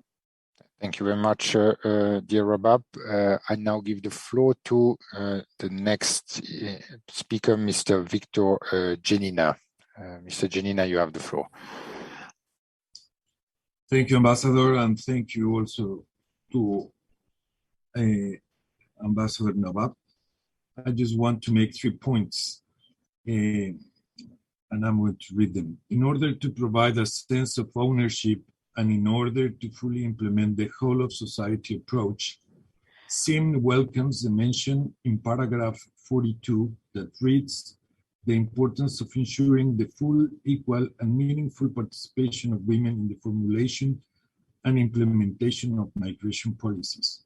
But we are certain that it is not only migrant women, the ones who have to participate fully in the formulation and implementation of migration policies, but all migrants and all civil society organizations that, in many cases, are the only ones to advocate on behalf of migrants for the full respect of their rights. We cannot decide on migrants' lives without migrants' full participation. Also, besides formulation and implementation, migrants and civil society organizations should be also fully participate in reviewing and monitoring such policies, precisely because in many cases, They are the ones that are in the best position to realize what is working and what is not working in relation to them. So we make the following concrete proposal to add a new paragraph that could read as follows. Recognizing the need of developing a sense of ownership of the GCM among migrants and all stakeholders, we will ensure the full, equal, and meaningful participation of migrants and civil society organizations, especially migrant women and migrant women organizations, in the formulation, implementation, and review of migration policies, recognizing their independence, agency, and leadership. Secondly, and also in this connection, we welcome the call to the Secretary General to formulate indicators as an indispensable tool to really review the implementation of the GCM as it is included in paragraph 49. Without measurable and verifiable commitments, such as those we find in other topics at the multilateral level, as climate change or development, it will be impossible to really assess how much states have advanced in formulating and implementing migration policies that benefit both migrants and host societies. In this regard, we can say that pledges are welcome, but it is clear that they are completely insufficient to conduct a proper and meaningful review. In this task, again, the full participation of migrants and civil society organizations is indispensable to achieve the whole of society approach. Thus, our concrete proposal is adding the words after consultations with all stakeholders, right after the words, we request the Secretary General at the beginning of paragraph 49. Finally, CIM wishes to express its deep concern about the addition of paragraph 43 bis, the one on smuggling and human trafficking. It is true that in the zero draft there was almost no mention to those phenomena. Nonetheless, linking a security-sized approach to human smuggling and trafficking opens the door to reinforce the militarization and externalization of borders, and even worse, to criminalize migrants and those who support and provide different sorts of help to them. It is of the highest relevance to avoid instrumentalizing human trafficking and human smuggling of migrants as a way to justify a security-sized approach to migration, one that criminalizes migrants, especially those in irregular situations, and people and organizations that provide different sorts of help to them. A specific proposal of this issue is going to be sent to you, co-facilitators. Thank you so much. Thank you very much, Mr. Janina, for your suggestions. I now give the floor to Mrs. Nea Misra of the Solidarity Center. Mrs. Misra, you have the floor. Thank you so much, Ambassador. And thank you for the changes that we've seen in Rev 1 related to labor migration and greater emphasis on international labor standards. With that said, I want to take my 2 minutes to implore you to do more to add specific reference to the ILO core labor standards and specifically freedom of association into the next draft. As we saw during the pandemic, many migrant workers were left out in the cold, fired overnight, not given severance. Wage theft has already been talked about as the huge issue that it is. And the only way that we can address that imbalance is by adhering to the core ILO labor standards, including providing agency for migrant workers to exercise their freedom of association's right to organize and collective bargaining rights. These are rights that have already been endorsed by governments more than 50 years ago in the ILO tripartite process and reconfirmed in the Global Compact text itself. We think it's vital that it is in the actual text of the Progress Declaration so that we can move forward from the horrible impact that the pandemic has had on migrant workers, move forward in a way that allows workers to have their agency through adherence to specifically mentioning the words International Labor Organization core labor standards. In that regard, I would like to note that there is reference in it in the document now in Rev 1 to women migrant workers and some of their labor rights. But it's interesting, it only references in paragraph 9 bis and 43 women migrant workers' labor rights, but nowhere else in the document does it specifically mention labor rights for all workers, regardless of status, male, female, regardless of race, nationality, etc. So while we appreciate what's in 9 bis and 43, we ask that you expand that and perhaps create a new paragraph or add to paragraph 45, which is a great place to do it. You could add language. We suggested that at the beginning of paragraph 45, we say we recognize the value and dignity of all work. And then in the middle, when it says to allow for the recovery of benefits, we add in the recovery of earned wages to emphasize the wage theft that has been happening. And then at the end, add access to social protection and services and justice mechanisms. And then a new sentence that says, we commit to recognizing the ILO core labor standards and supporting the freedom of association, right to organize and collectively bargain for all migrants in the workplace, regardless of their status, to support migrant agency to ensure fair migration. We think this is absolutely key. Also, I wanted to appreciate, I think it is paragraph 43. We hope that strong paragraph can stay in. We appreciate the reference to enhancing and diversifying pathways, and in particular, the reference you have in there to labor market realities, family unification, and regularization of migrants is so important, and we very much hope that could be kept. And then in the last sentence of that paragraph where it says, and access to services, please adding in and access to justice. And then as William and others have talked about wage theft, we suggest adding a paragraph to the end of that that says, we call for the development of justice mechanisms that allow migrants, whether still in the destination country or after return to the country of origin or third country, to easily and fairly obtain remedies for the systematic violations that migrant workers face in the workplace in destination countries, especially wage theft. The concept of portable justice should be part of the implementation of the Global Compact moving forward, and states should task the ILO with using its tripartite mechanisms to develop international standards around remedying wage theft and other violations for migrant workers. And then just the last two things I'll say, in paragraph 42, we very much appreciate the additional language that has been added about addressing drivers in origin countries so that workers and migrants can migrate out of choice and not compulsion.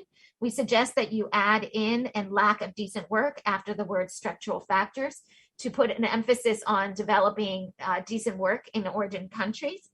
And then I think this has already been referenced, and I think it's paragraph 42, where there's a reference to women and women migrants and women migrant workers that is mixed in with children. We very much appreciate in that paragraph the reference to women's agency, but we ask that you separate, take out the children reference and put that children reference in the paragraph below where you talk about children. We've seen too many times over the in these kinds of documents that women and children are lumped together, and of course they're not the same thing. We want to make sure that as you're noting this, we're not seeing women as being marginalized, as being victimized, but instead as people with agency, as you're now recognizing. And so we ask that the word children be taken out of that paragraph. Thank you so much. And again, I implore you to please include reference to the ILO core labor standards, including the freedom of association for all workers, regardless of their status. Thank you so much. Thank you very much, Mrs. Misra, for your input. And we have taken very good note of the suggestions that converge also with suggestions that have been made by previous speakers. We will now go to the last group of interventions, and then we will soon close the meeting. Thank you very much for your understanding. The next speaker I have is Mrs. Okupo-Owuzu, speaking now on behalf of Afford Diaspora Network. Thank you very much, Ambassador. You have the floor, and please keep within the time limit. Thank you very much. Great. Thank you very much for giving me the floor again. And this time, of course, to make some key inputs on diaspora as it relates to the revised document. So first of all, just want to acknowledge the inclusion and of course acknowledgement of diaspora input in terms of the GCM. I just wanted to reference very quickly paragraph 32, where there is a mention of diaspora humanitarian efforts and skills, which is great to see. And we are, of course, also delighted that we can see that there has, of course, been some progress and all of this has been mentioned. But we are, of course, concerned that while some progress has been outlined, this does not adequately capture the support of diaspora provided, especially as it relates to economic initiatives. And of course, especially in relation to COVID, which, as we know, has had an impact on the health sector, but also on the economies of countries. And so on that, we would like to recommend that in addition to the line in paragraph 32, where it indicates humanitarian initiatives, that we also include economic initiatives in there as well. And then secondly, I think while the paragraph also illustrates the progress that has been made, there are some significant gaps that have not been highlighted in here that we think is absolutely critical in highlighting what more actually has to be done in as far as diaspora support is concerned. And we would suggest the wording at the end of paragraph 32, which indicates that diaspora efforts have continued to be small scale at organizational or individual level, and therefore structured programs with member states and other actors are needed to address significant gaps while also building capacity to do more. And we will send the wording in specifically for this. The second paragraph I wanted to turn my attention to is paragraph 34, which relates to remittances. There has been some significant progress in our work area in relation to the African Union's legacy project, which is the Africa Diaspora Finance Corporation, which has recently been approved by all African heads of government. And this is focused on remittance match funds, an endowment fund, and a development trust. And we would like to suggest an additional sentence in paragraph 34, just before the last line, which refers to the ADFC, the legacy project, just in one line, just as an example of some projects along these lines that can also be scaled up to make that stronger. And then finally, in terms of diaspora inputs, the last paragraphs from paragraph 38 onwards, which refer to the commitments and the actions, are really good to see. But there is also, we feel, a gross omission in as far as it's in as far as it relates to diaspora.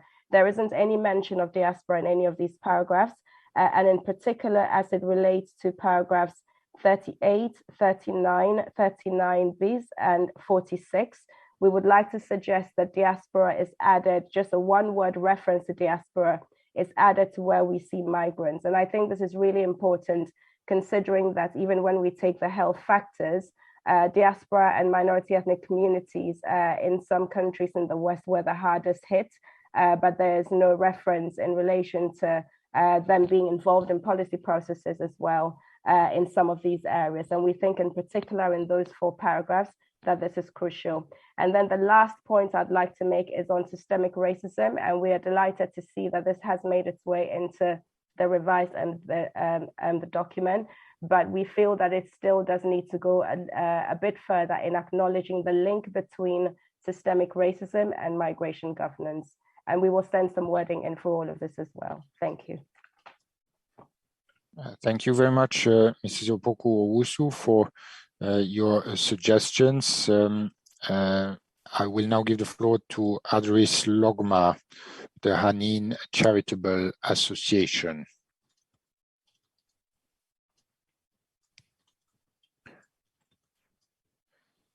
I don't hear Mr. or Mrs. Logma. I will then go to Mr. Binod Kadria. You have the floor, sir. Thank you, Ambassador Mays and Ambassador Fatima. Well, I would also reflect on the discussion that has taken place, but I'm conscious of the time. So I will give my written submission by Friday. But I would like to say two things, two things which are heartening. One is I'm echoing the sentiment that the document has gradually become more and more inclusive of the stakeholders, and not only of the number of stakeholders, but their voices and their views. That is one thing. The other thing which is heartening is that we are jointly writing this document. And that's where I think someone mentioned that we need to make it of the first order academically and technically by referring to citations, references, and so on, so that the future generations take pride in referring to this as a guiding document. I think that is very, very important. Having said that, I have been listening and I was reminding of the phrase that leaving no one behind. I think is the lifeline of the migrants' concerns that we are discussing today, because starting from the last term that I heard about the diaspora, then we heard about refugees. We also have GCR, but refugees also, trafficked personals, smuggled migrants. Then we had blue collar and white collar workers and the whole range of them. We talked about women, we talked about children, we talked about minor, and then we heard the infant in the background, as both the ambassadors noticed and appreciated that. That's very, very important. Having said that, I would think that we should have a preamble to this document where the generic terminologies, the generic terms should be explained, and there should be a glossary which actually tells us what these terminologies are there. And this is where I'm also conscious of the fact that the term wage theft that has been mentioned more than once by Neha Mishra and also by William, of course, who actually proposed that right in the beginning. I am the president of the GRFDT, which is a partner to the PMC that William had launched, and we are very excited that this document is going to guide us at least for the next 4 years.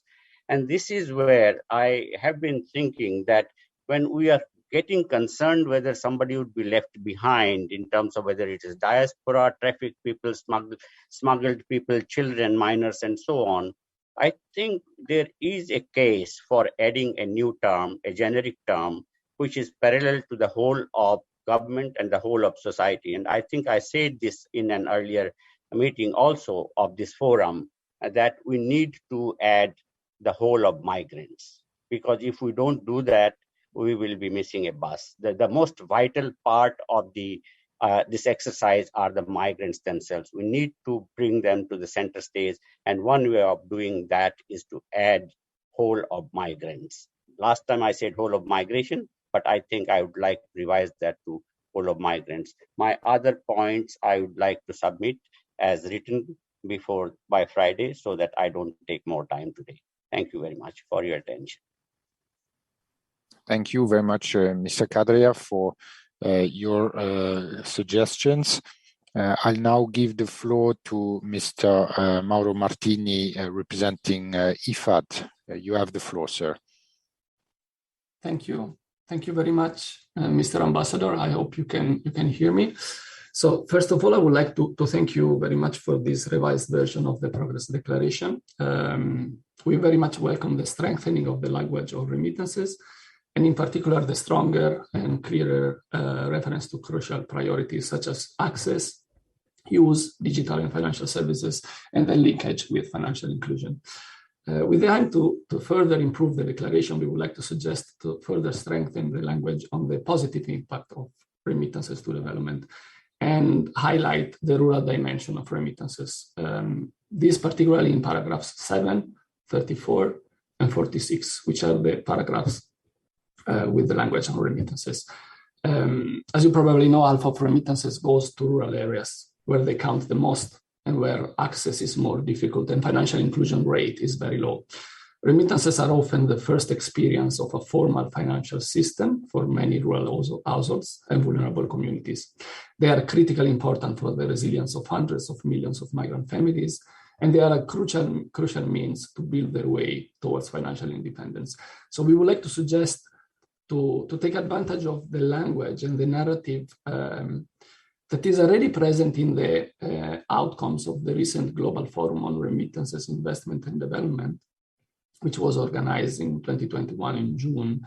And as you know, it is mentioned and promoted in the GCM Objective 20B as the platform convening all sectors, the regulators, the industry, and the civil society around the topic of remittances, and maybe to, if possible, to make a reference to those outcomes as a source for the narrative. In any case, I will send you those comments and some suggestions in writing. Thank you very much.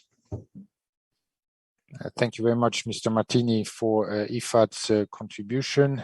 So we look forward to receiving those written suggestions. I'll now give the floor to Anisur Khan, a returning migrant from Bangladesh. Anisur, you have the floor. Yeah. Thank you. Give me the floor.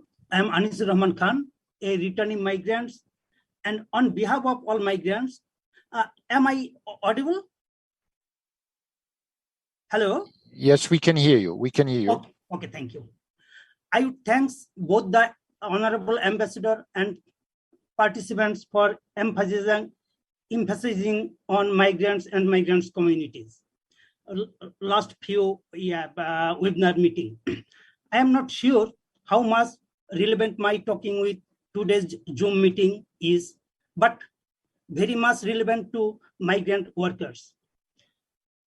I mentioned number one, thanks MFA and Mr. John raised on waste theft and lawyers beyond border. Most of Bangladeshi workers are working in Middle East country. There is no civil society, even some UN agency also not there. So if any problem was raised there, nobody there to help those sufferer migrants. So lawyers beyond border is very important for migrant workers in destination countries. Number two, once one of our foreign ministers said, staff increase in foreign mission is very problematic. Country of destination not to allow it. We would request to discuss migrant workers based staff employment. Example, in KSA, Saudi Arabia, more than 2.5 million Bangladeshi migrant workers are working there, but there is only few staff provide them service. This is very insufficient. So we would request to increase the embassy staff on the basis of the migrant workers there. Number three, in Jordan, after 2 days of birth of a baby, her undocumented mother was sent to jail more than 1.5 months, and the baby was sent to an orphanage. Deprived child and mother of their rights of breastfeeding. This is a clear violation of human rights and Islamic law. Thank you, giving me time. Thank you very much for your contribution to our discussion. Anisur, thank you very much. I have now two more speakers I can see that have raised their hand here in the call. So I would just briefly call on those two last and then hand back the floor to Ambassador Fatima to wrap up this meeting. I see Mrs. Genevieve Gencianos. Mrs. Gencianos, you have the floor. Thank you very much, Mr. Ambassador and co-facilitator, and we really appreciate the work that the two of you, the co-facilitators, are doing on this Global Compact IMRF. Public Services International associates itself with a statement delivered by ITUC on behalf of the global unions and also with our sister from the Solidarity Center. I just want to make 2 more points. We particularly welcome the addition on paragraph 11, recognizing and the creation of conducive political, economic, social, environmental conditions for people in their own countries, therefore making migration a choice and not the only option, and that's very much appreciated. And on paragraph 48, we would really want to see also that in view of integrating migration into national development plans, that we should also recognize its benefits while mitigating its negative impacts. This is very important for us as we speak about the health sector and skills, and there are so much work going on in terms of really balancing fair and ethical recruitment in the migration and mobility of health workers, and this is also what is stated in the UN High-Level Commission on Health, Employment and Economic Growth. So we would appreciate seeing that in the document, and it's already in the written submission by the global unions. Thank you, Mr. Ambassador. Over to you. Thank you very much, Mrs. Gencianos, for the input and the conciseness. I will now give the floor to Mrs. Miranda João Harrison. You have the floor. Thank you so much, Ambassador. Thank you to the co-facilitators. ADEPT, the platform of African diaspora organization based in Europe, we second Ford's comments on diaspora references. We would like to have a specific reference to Objective 19 related to creating a conducive environment for diaspora to contribute to sustainable development. This could be done through the creation of a new paragraph. We will send our written suggestion. The same could be done also to the diaspora contribution to Objective 2, which is related also to local development. And we also suggest that we also suggest that that an indicator is created. This indicator could be the share of development aid allocated to diaspora. As of today, less than 0.1% of development aid is dedicated to diaspora. Thank you. Thank you very much, Mrs. João Harrison, for your contribution on the role of diasporas. I believe we have heard the last speaker for today's meeting with the stakeholders. I would really like to thank everyone for the very constructive engagement and useful suggestions that you have made. And to wrap up our meeting, I'll hand the floor back to my dear colleague, co-facilitator, Ambassador Rabab Fatima. Rabab, you have the floor.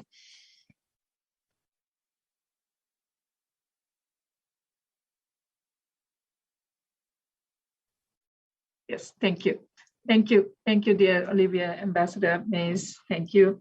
Dear colleagues, distinguished colleagues, friends, and I would like to join Ambassador Mays to thank you for sharing your very detailed comments on the Rev 1 document of the Progress Declaration. It was a very, very useful and interesting morning, both in terms of substantive proposals to the text and technical aspects of it. Thank you, and you can rest assured that we have taken very careful note of all your comments. But as you'll appreciate, we also have a very clearly defined mandate, but we shall try our utmost best to accommodate as much as possible all inputs received throughout this process. As we enter the next round of our negotiations, we hope we can count on your continued constructive engagement.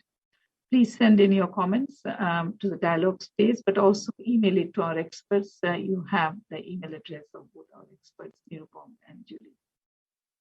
Dear colleagues, I also would like to join Ambassador Mays in conveying our heartfelt thanks to colleagues from the UN Network on Migration for all their support throughout this process, not only this meeting, but throughout the process. They have been an important partner. And before I adjourn the meeting, I would like to inform everyone that the 4th Town Hall briefing will be held on the 20th of April at 8 a.m. And we both look forward to seeing you all at that meeting. Thank you very much again for your wonderful contribution today. Stay well. And thank you once again. Meeting is hereby adjourned. Thank you. Bye-bye. Thank you. Bye-bye. Take care. Take care. Bye-bye. Bye. Thank you.